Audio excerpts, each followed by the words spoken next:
Sababni kennumu buharayuma isaanii deemu kabeen kornuma.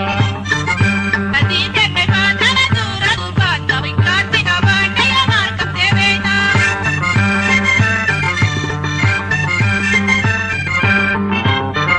Sababni keetu harayuma beekta har'a sirraa dhumnan badiina irra dibda.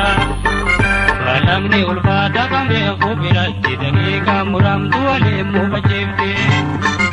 Dhugaa jalqabaatti har'aata qeemaame kabiira hafeeyaan afaaniin eehame eegaa mirgabaadhe ta'uu sirraa dhuga wibee kan siraa beela gaafa keemooka.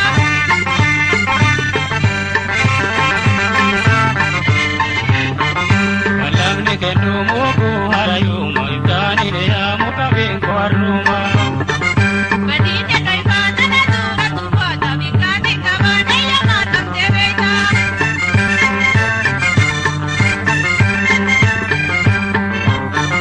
Sababni dukkaanan seenaitu malee salphachuu jalaachuun hindulee wallaawalee dhugee hamadiitu osoo na ta'e guutuuma dukkaana waan seeqase beeku.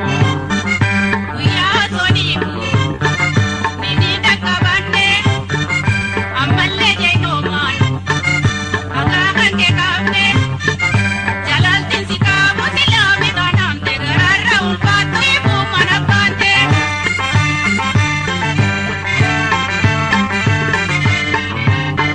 Balamni kennumu buharayuma isaanii deemu kabeen kornuma. Badiite beefatana dura dubbata wikkaatti qabaadhe yamaan qabdee beekta.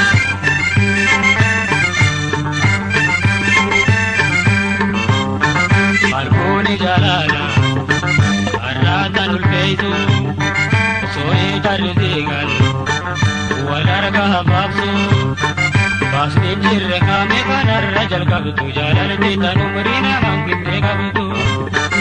Waa'ee jaalalaarraa dhagaayuu wanoolle oomishii bigasiidhaa durtuuna wataalee balleeysa teedhiitee gamaa qiyyanoofi guyyaan sodaadhaa toogachaadhaan godhoote.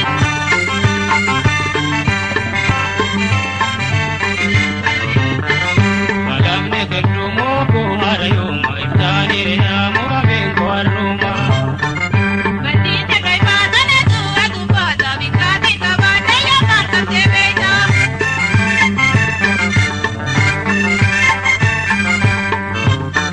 Haa turtu haa dhabdu wanti irraan oramne lamuu beeki qabe numaanii deemne malash kan nu argee nanne faranne fedhaa garaa keenya gochaan nu gomsine. Irbuudhaan karratti yaada kee hayyaama otammoo siin galcha ejuu tasuma durii ammas miidhee naa yaade malee garii sadaan kattu yookaan adda oollee.